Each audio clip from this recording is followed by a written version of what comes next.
রাজ্যে দমকল নিয়োগে ক্লিন চিট সুপ্রিম কোর্টের 2017 নিয়োগ প্রক্রিয়ায় বীরভূমে 28 জনের চাকরি, দুর্নীতি অনিয়মের অভিযোগে চাকরি বাতিল হয়। ক্লিন চিট দিল সুপ্রিম কোর্ট। 2023-এ চাকরি বাতিলের নির্দেশ দেয় হাইকোর্ট, আর সুপ্রিম কোর্ট 25 মামলাকারীর চাকরি ফেরালো। রাজ্যে দমকল নিয়োগে ক্লিন চিট সুপ্রিম কোর্টের। 2017 প্রক্রিয়ায় বীরভূমে নিযুক্ত হন 28 জন। দুর্নীতি অনিয়মের অভিযোগে চাকরি বাতিল করে হাইকোর্ট ডিভিশন বেঞ্চ। বীরভূমের 25 জনের দমকলের চাকরি ফিরিয়ে দিল সুপ্রিম কোর্ট। কথা বলবো, বিস্তারিত জানবো অর্ণবের কাছ থেকে। অর্ণব, একদম সাল ধরে ধরে জানতে চাইবো কি হয়েছিল এবং সুপ্রিম কোর্ট কি বলল। দেখো, বিচারপতি মাহেশ্বরী বেঞ্চে এই মামলাটি আসে। 2023 সালে বীরভূমের 28 থেকে 29টি রিক্রুটমেন্ট যেটা দমকলে হয়েছিল, সেই রিক্রুটমেন্টগুলি বাতিল করে 2023 সালে কলকাতা হাইকোর্টে বিচারপতি দেবাংশু বসাকে ডিভিশন বেঞ্চ।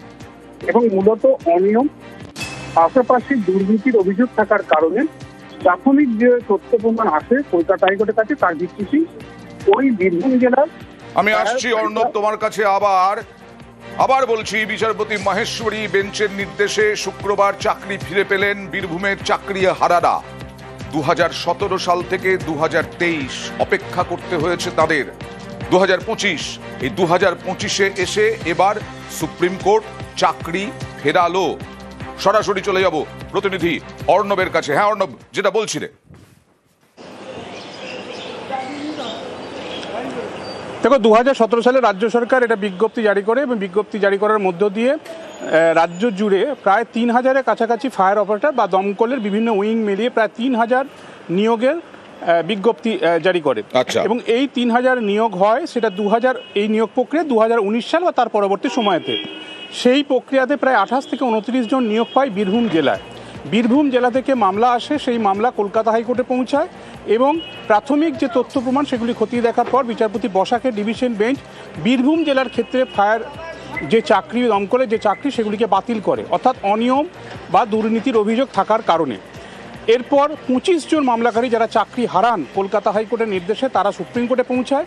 সেই 25 জনের মামলা আজ আসে বিচারপতি মাহেশ্বরীর বেঞ্চে সুপ্রিম কোর্টে।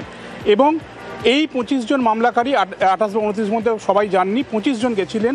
তাদের প্রত্যেককে যে সার্ভিস, সেটাকে রিইনস্টেট করেছে সুপ্রিম কোর্ট আজ, দেশের শীর্ষ আদালত। অর্থাৎ যে প্রক্রিয়ার মধ্য দিয়ে নিয়োগ প্রক্রিয়া এগিয়েছে এবং তারা চাকরি পেয়েছে, সেখানে গলদ খুঁজে পায়নি সুপ্রিম কোর্ট।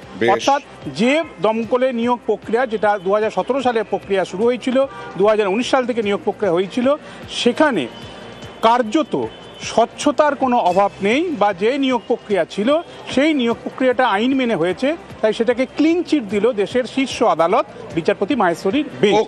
এর অর্থ